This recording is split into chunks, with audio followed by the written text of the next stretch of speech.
வணக்கம். Chockalingam Palaniappan, director பிரக்லா wealth management.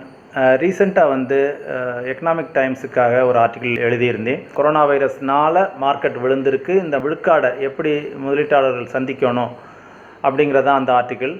அதையே உங்கள்கிட்ட வீடியோ மூலம் ஷேர் பண்ணிக்கலாம் அப்படின்ட்டு பார்த்தேன். அதனால தான் இந்த வீடியோ.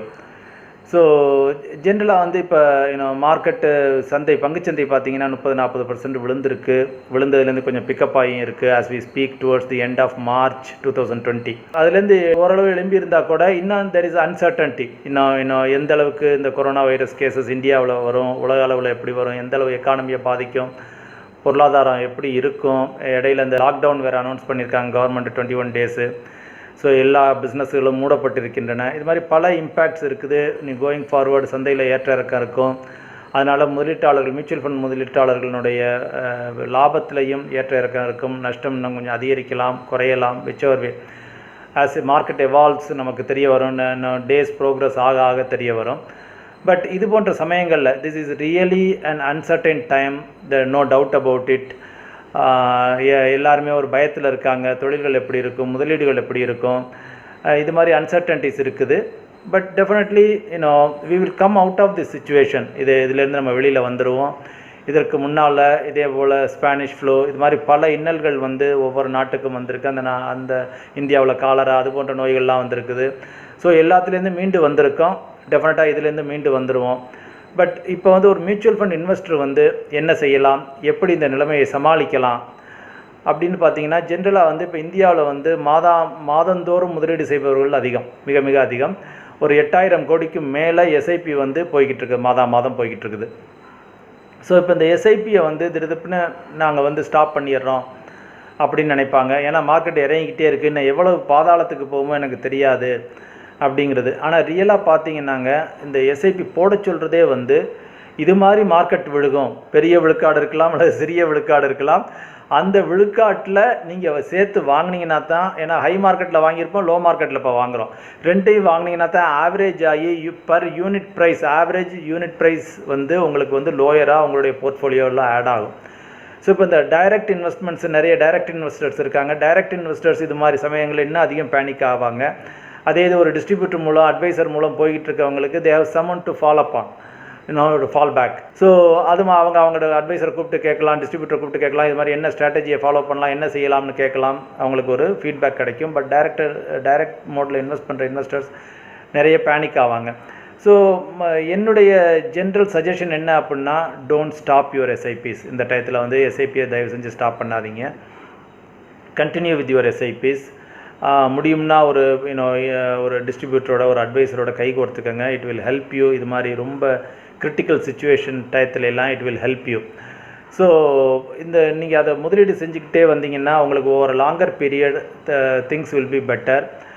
முடியும்னா இன்னும் உங்களுடைய எஸ்ஐபியை இன்க்ரீஸ் பண்ணிக்கங்க. இது போன்ற சமயங்களில் இன்க்ரீஸ் பண்ணிக்கிறது ஒரு பிற்காலத்தில், இந்த சென்ஸ் ரொம்ப நாள் கழித்து சொல்ல, பிற்காலங்கையில் ஒரு 3 to 5 இயர்ஸில் நீங்கள் பார்க்கையில் ஒரு நல்ல ப்ராஃபிட்டபிலிட்டி இருக்கும். அல்லது மியூச்சுவல் ஃபண்டை விட்டு நாங்கள் குயிக்காக வெளியில் வரணும்னு நினைக்கிறவங்களுக்கும் இந்த டவுன் மார்க்கெட்டில் பர்ச்சேஸ் பண்ணிவிட்டு ப்ராஃபிட்டபிலிட்டி வர்றது கொஞ்சம் குயிக்காக வந்துடும். மார்க்கெட்டு கொஞ்சம் லைட்டாக ஏற ஆரம்பிக்கையிலே உங்களுக்கு ப்ராஃபிட்டபிலிட்டி வந்துடும். ஏன்னா இப்போ இந்த லோ டயத்தில் ஆவரேஜ் பண்ணதை கண்டு. ஸோ அதனால் உங்களுடைய எஸ்ஐபியை தொடர்ந்து செஞ்சுட்டு வாங்க. முடியும்னா இன்க்ரீஸ் பண்ணிக்கோங்க. For whatever critical situation, job loss or business loss whatever இருந்துச்சு, இப்போ எங்களால் கன்டினியூ பண்ண முடியாதுன்னா that is fine, absolutely fine. SIP நீங்கள் இமீடியட்டாக நிப்பாட்டிடலாம். முதல்லாம் 1 month காத்திருக்கணும். இப்போ ஆன்லைனில் எல்லாம் பண்ணியிருந்தீங்கன்னா இமீடியட்டாக நிப்பாட்டிடலாம். So that facility is there. செகண்டாக பார்த்தீங்கன்னா பல்க் முதலீடு செஞ்சுருக்கவங்க இப்போ நிறைய பேர் இப்போ முதலீடு செஞ்சு வச்சுருப்பாங்க. இப்போ எஸ்ஐபியில் ஆவரேஜும் பண்ணிக்கிட்டு இருக்க மாட்டாங்க. பார்த்தாங்கன்னா ரொம்ப ரேட்டு குறைஞ்சிருக்குது, லாபம் நஷ்டம் அதிகமாக இருக்குது அப்படின்னு பார்க்கல, நான் உடனே பணத்தை வெளியில் எடுத்துடுறேன், இன்னும் கொஞ்சம் குறைஞ்ச பிறகு அந்த பணத்தை நான் கொண்டு வந்துக்கிறேன். அது timing, it is called timing பண்ண பார்ப்பாங்க. ஸோ அது பண்ணுறதில் தப்பு இல்லை, as long as you are really an expert. ஏன்னா அது மாதிரி பார்த்தீங்கன்னா 100ல் ஒரு ஆள் இருப்பாங்க டைம் கரெக்டாக செட் பண்ணி உள்ளே நுழைஞ்சு வெளியில் வர்றவங்க 1000ல் ஒரு 10 பேர் இருப்பாங்க, 5 பேர் இருப்பாங்க. த percentage is very very less. So அதனால் டைமிங் பண்ண முற்படாதீங்க. அந்த பணத்தை எடுத்துகிட்டு வெளியில் வராதிங்க. ஏன்னா அந்த பணத்தை வெளியில் எடுத்திங்கன்னா லாஸ் புக் பண்ணது லாஸ் ஆகிடும். ரியல் லாஸ் ஆகிடும். இப்போதைக்கு இருக்கிறது பேப்பர் லாஸ், நீங்கள் புக் பண்ணிங்கன்னா ரியல் லாஸாக மாறிடும். So that is action number 2. முடியும்னா நீங்கள் வந்து பல்காக ஆட் பண்ணிக்கோங்க. அதை த்ரூ சிஸ்டமேட்டிக் ட்ரான்ஸ்ஃபர் பிளான் மூலமோ அல்லது ஸ்டாகர்டு மேனர்லேயோ எவ்ரி மேஜர் ஃபால்லையோ அதை ஆட் பண்ணிக்கோங்க. So action number 1, don't stop SIPs. Action number 2, don't take out the money. கம்ப்ளீட்டாக வெளியில் எடுத்துகிட்டு வராதிங்க, முடியும்னா ஆட் பண்ணிக்கோங்க. ஆக்ஷன் நம்பர் 3 என்னென்னு வந்து பார்த்திங்கன்னா, இது போன்ற சமயங்களில் வந்து உங்களுடைய போர்ட்ஃபோலியோ க்ளீனப்புக்கு டயத்தை யூஸ் பண்ணிக்கலாம்.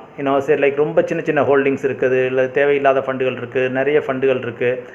அதையெல்லாம் வந்து இதை வந்து இது போன்ற டவுன் டயத்தில் ஒரு க்ளீனப் டைமாக யூஸ் பண்ணிவிட்டு ரீஸ்ட்ரக்சர் பண்ணிக்கோங்க உங்கள் portfolio. That is number 3 I would say. Action number 3. Action number 4 வந்து probably financial year is coming to an end. In another 2-3 டேஸில் financial year is coming to an end. அப்படிங்கையில் வந்து நீங்கள் வந்து ஜென்ரலாக எதுவும் லாஸஸ் புக் பண்ணணும். It could be short term losses or long term losses. நீங்கள் எல்ஸ்வேர் செட் ஆஃப் பண்ணிக்கலாம். அது மாதிரிலாம் உங்களுக்கு வசதி இருந்துச்சுன்னா லாஸ் புக் பண்ணிக்கிறதுக்கு ட்ரை பண்ணுங்கள். இன் கன்சல்டேஷன் வித் யுவர் ஆடிட்டர் பண்ண முடியுமா செய்ய முடியுமான்னு கேட்டுட்டு அப்படி புக் பண்ணிவிட்டு திருப்பி அதை ரீபர்ச்சேஸ் பண்ணிக்கோங்க. ப்ராபப்ளி ஃபியூ டேஸ் லேட்டாக நீங்கள் ரீபர்ச்சேஸ் கூட பண்ணிக்கலாம். அப்படிங்கையில் வந்து அது உங்களுக்கு லாஸை புக் பண்ணி எல்ஸ்வேர் நீங்கள் எங்கேயாச்சும் ப்ராஃபிட் ஏர்ன் பண்ணியிருந்தீங்கன்னா அதை வந்து உங்களுக்கு செட் ஆஃப் பண்ணுறதுக்கு யூஸ் ஆகும். ஆக்ஷன் நம்பர் 5 வந்து அசட் அலோகேஷன். இப்போ மார்க்கெட்லாம் டவுனாக இருக்கிறதுனால ப்ராப்ளி டெட்டில் உங்களுக்கு அதிகமான அலோகேஷன் இருந்துச்சுன்னா டெட்டிலேருந்து கொஞ்சம் ஈக்விட்டிக்கு மூவ் பண்ணிக்கோங்க. ஸோ இதை வந்து நீங்கள் உல்ட்டாவாகவும் செய்யணும். மார்க்கெட் ஏரையிலையும் ஈக்விட்டிலேருந்து டெட்டுக்கு மூவ் பண்ணிக்கணும். ஸோ அந்த அசட் அலோகேஷனையும் நீங்கள் செட் பண்ணிக்கலாம். So these are the 5 action points I would suggest for investors at this point of time generally. Number 1, don't stop SIPs. Action number 1. Action number 2, don't pull out your money. Then action number 3, cleaning up your portfolio. Action number 4, booking losses if it is general உங்களுக்கு லாபகரமா இருக்கும் அப்படின்னா. Action number 5, asset allocation. Thank you very much. மீண்டும் ஒரு முறை மற்றொரு வீடியோவில் உங்களை சந்திக்கிறேன். அதுவரை நன்றி, வணக்கம்.